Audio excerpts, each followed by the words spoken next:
In this video, I'm going to show you how to turn any PC into a NAS using OpenMediaVault. This is a network-attached storage system based on Debian Linux, lightweight, and in my opinion, one of the easiest DIY NAS systems to use. Scroll down here, we can see some of its features. It's Debian-based. What I really like about it is that it has a web-based administration panel. So everything that you do to manage the NAS is going to be in the browser, but you do still have access to that Debian OS. File sharing, obviously, and support for snapshots. There's also recycle bin functionality. To get started, you're going to need a spare PC, a blank USB drive, and at least 2 hard drives. One for OpenMediaVault and one that you're going to use to store the data that you want to share. Or 3 hard drives if you plan to use RAID. If you don't have any of those things, or you just want to test out OpenMediaVault first, no problem. You can create a virtual NAS using VirtualBox, like what I'm going to do. Go to openmediavault.org and go to download. We'll download the latest ISO. It takes us to SourceForge. Go ahead and get that ISO. And while that's happening, we'll go ahead and download Rufus so we can create a bootable USB. Get the version for Windows or your system. Once everything is downloaded, open up Rufus. Stick in your USB flash drive. We're going to keep the boot selection to disk or ISO. We're going to select that OpenMediaVault ISO. Select that. I'll just set the partition scheme to GPT and hit start. This will erase everything on that USB drive. We'll use the recommended write mode, and this is a warning telling you that everything on this drive will be erased. Hit OK and let this finish. And while this is happening, you can go ahead and put in those hard drives in your PC and connect it to Ethernet. Once complete, take out the USB flash drive, stick it into the PC that you want to turn into a NAS, and boot from USB. This can be done by hitting the F2 delete key, F12. You may have to look up your PC to find out how to get into the boot menu. If you don't have any spare hardware to turn into a NAS, or you just want to test OpenMediaVault, you could download VirtualBox for free and install OpenMediaVault that way. Just go to download and download the latest version for your OS. Once downloaded, go ahead and install it, open it up, and we'll go to create new virtual machine. For simplicity, I'll just call it NAS. And that image that we downloaded, we're going to select that to boot from. We want to check skip unintended installation and hit next. For the RAM, we could keep it at 2 gigs. This is a very light system. So I'll just keep the defaults here. I will check off enable EFI. Next. And then for the disk image, this is the disk image that we're going to actually install OpenMediaVault on. We'll set this to 128 or whatever you want and then hit next. We'll hit finished, but we're not done yet. What we need to do now is go back to settings and under storage. We see we have 1 disk here, but we need at least 2. So let's go ahead and click on add and we'll create a new virtual disk. Next. And for this one, I'm going to make it a little bit bigger because this is where we're going to put all of the files that we want to share. So I'll make this one 512 and call it NAS2. Choose that image or disk. So OpenMediaVault will be installed on this virtual disk, and our data that we're going to share is going to be installed or copied to this disk. Next, we want to go to network and change the attached network adapter to a bridge network. This will allow the virtual machine to get its own IP address, which we can use to connect to in our browser outside of the virtual machine. We'll hit OK and start it up. No matter how you're installing OpenMediaVault, you should get this screen. Let's begin installation. But we'll go to install. Select our language, and this is a very easy installation. Country, our language. Make sure your PC is connected to Ethernet, and it will detect and auto-config the network for you. For a virtual machine, you do not have to do this. Just make sure that the network adapter is attached. For the host name, we can call it anything that we want. I'll call this NAS. And for the domain name, I'll just keep it local.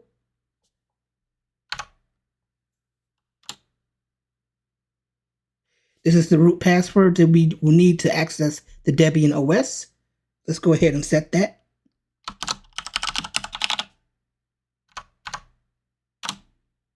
Type it again. Time zone. Here it's telling us that it's found more devices or hard drives, and to be careful on how we select them. So we've got our 2 drives listed, and I want to install on this one that's smaller. I hit enter, and we can see that OpenMediaVault is now installing the system. Installation takes just a couple of minutes, and then it'll be complete.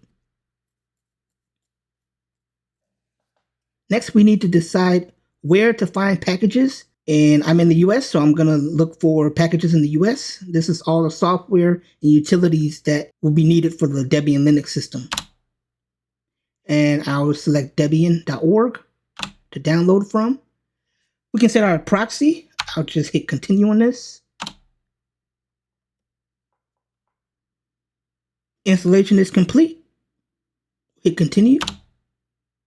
System reboots, and we now have the option to load into Debian Linux.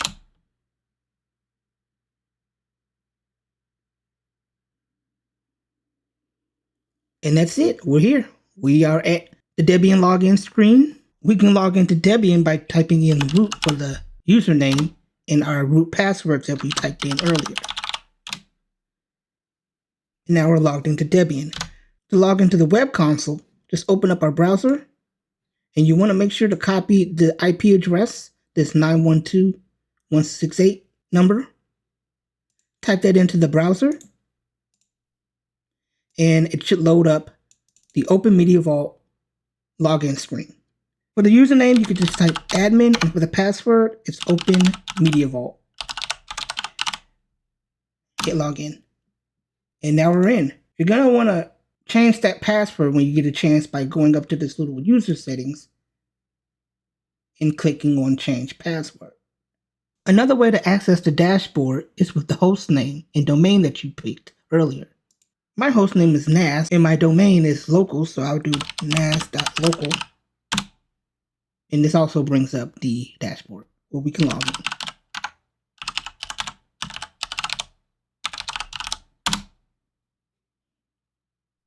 You can change the host name and domain by going to Network, General, and you can change the host name and domain. This will change the IP address of the system though. So let's get a little bit comfortable here. Let's close some of these windows here. And we see this settings page where we can personalize this dashboard. If we click on settings, we can check off what we want to display in the dashboard when we log in.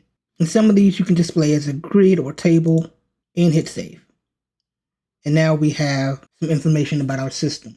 Up here we have some notifications telling us that we have packages available, updates. You'll want to install those when you get a chance, preferably as soon as possible. I'll go to updates and install updates.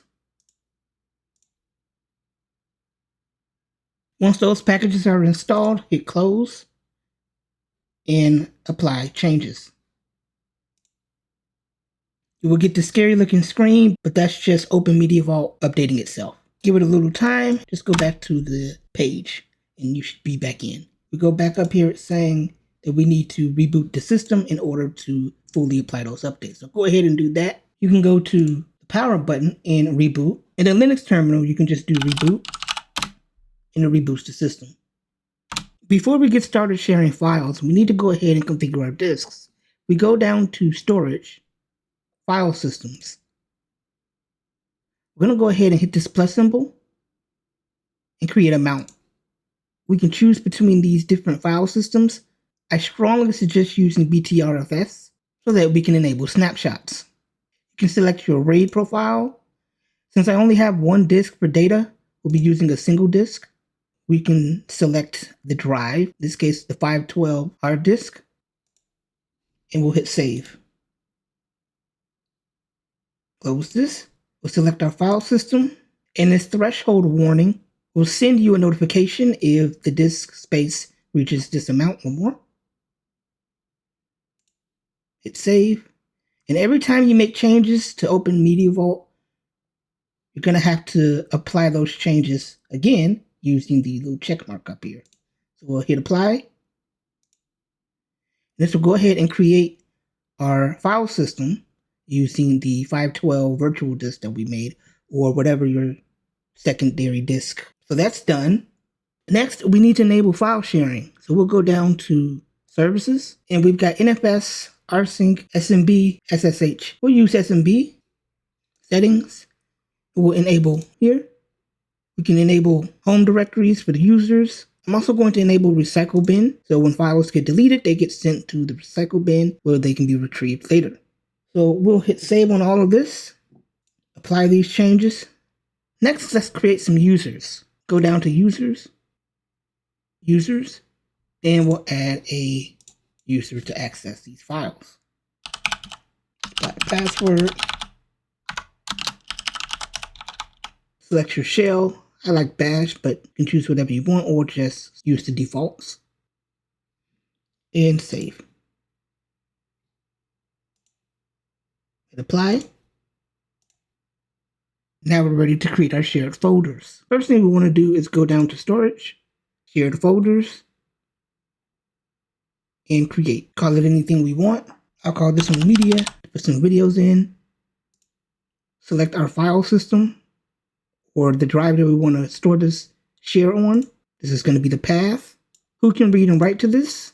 Everyone, or administrators. We'll say administrators, users, and others can read. And that's everyone on the network. And hit save. Now for each service that you have enabled, you're going to need to tell it what shares it has access to. In this case, since I have SMB enabled, we need to go down to SMB shares and add that share. We've got media, the media folder, and we have some additional options here, such as read-only, browsable, time machine support, and so on. I'm fine with these defaults. And actually, no, I'm going to enable recycle bin for SMB shares and hit save. Let's access our shares in Windows. One way we can do this is by going to Network, and we should see the host name of our NAS. Click it, we see our media share. There's nothing in here, so let's go ahead and put some data in here. Here I've got a couple of videos. I'm just going to go ahead and make a folder here. And I'll call it videos inside of media. And just drag these 4 videos in it. It's complete. We come back to this dashboard and go down to storage, file systems. We can see we've used about 1 gig of this space. Another way we can access our NAS is by mapping a network drive. We'll go to computer, map network drive, give it the letter Z. We can do NAS media, and we have our NAS media, our video folders and our videos. Let's go ahead and disconnect from this, and we can also use the IP address of the device. And again, we have our videos folder. By the way, that IP address did change from my virtual machine in the middle of recording this video. So that's why it's 188 and not 187 like earlier in the video. In Linux, specifically Linux Mint, very easy to connect to a share. Just go to File, Connect to Server, that being the IP address of the NAS. You can select which shared folder you want to share, or leave it empty for the root of the NAS. I'll put media. I want to access the media folder. And you can choose the folder from within that. I'll keep it at the root. And then put the username and password. You may have to hit connect twice for some reason on Linux, but it'll connect, and we've got our media folder with our videos folder and our videos. Now, as typical, not everything can be done as easily in other Linux systems. I'll link a video in the description for a more Linuxy way to connect to SMB shares. All right, I'm back on Windows. If I go into the videos, what I'm going to do is delete the Sandra Lee video. Show you the recycle bin functionality. It's hidden right now, but we can unhide that by going to Options, Show Hidden Files. And if we go back, we can see the recycle folder, which has the user and the files that we deleted, which we can then restore if we want to. Let's look at snapshots. This is a feature that will allow you to take an exact replica of your shared folders. So should something happen to it, or you delete a whole bunch of files that you didn't mean to and they're not in the recycle bin, you can restore back to that point in time. We'll go to storage, shared folders, and what I'll do is first restore this Sandra Lee video back into videos. And then what I'm going to do is come over here and then click on the snapshots, and we can create a snapshot. It's been created. Now I'm going to go back to my video share here, and I'm just going to delete all of these videos. Everything's gone. And I'll even delete them from the recycle bin. Now they're gone. If I come back here to snapshots and select the snapshot, we'll click on share, and this will share the snapshot as a folder. Now if we go to services, remember we use SMB in our shares, we'll add a share. And you see we now have that snapshot that we just took. I'm going to make it read-only and share. We go back to media, our NAS, we can see that snapshot share. If we go into it, we have all of our videos. We can go in and copy these, bring them back to videos. So snapshots is an incredible feature, standard on a NAS system. And once you're done working with the snapshot, you can remove it from the share. This doesn't delete the snapshot, just removes it from being shared. And if I go back to storage, you see the snapshot is still here. But another thing I want to show you, we click back on media, snapshots. We have scheduled tasks. And here we can create a task to create snapshots on an hourly, daily, weekly, or monthly basis. Let's create a daily snapshot task. This is the command that it will be using to create that snapshot, which can be modified. I'm going to keep it the way it is. And every day, it'll create a new snapshot for our media share. And that's a look at snapshots. Back at the Linux terminal, I'd like to show you how to access the OpenMediaVault file system from within Debian. We do ls at the root. We've got our standard Linux file system. I'll go into mount and make a folder called NAS. This is where I'm going to mount the OpenMediaVault file system to. And we need to know the name of the file system, so we'll do fdisk -l, and we can see our drives. Our 512 hard drive is labeled SDB. So what we'll do is do mount on dev SDB, and we'll mount to mount NAS. If we do ls on NAS, we get our media folder. If we do ls on NAS media videos, we see I have my videos listed here. So now you have direct access to the file shares within Debian. If you prefer to update or upgrade OpenMediaVault from within Debian, I strongly suggest using the OpenMediaVault command on the upgrade. This is a special command in which OpenMediaVault will handle upgrading the system, the app package manager. This ensures that the packages that get updated don't interfere with the system. And that's done. We updated the system when we first logged in, so there was nothing to update. If you need to change some things and don't have access to the web UI, the OpenMediaVault first aid command offers some useful functions. Do onv first aid. This brings up a graphical menu where you can do things like configure the network interface, configure time zone, change the administrative password, and so on.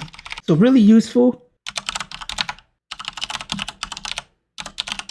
If you plan to install stuff alongside OpenMediaVault, I strongly suggest testing the packages in a virtual machine, because without testing or researching whether or not the packages will interfere with OpenMediaVault, you could break the entire system. Do not try to install desktop environments, and especially do not try to install a web server on here, else you're going to have a bad time. I think if you want to get away from using proprietary systems such as Synology, OpenMediaVault is a great start for a do-it-yourself NAS. Super easy to use and configure and insanely lightweight. However, it's not without its downsides. OpenMediaVault is just above average in terms of your file sharing solution.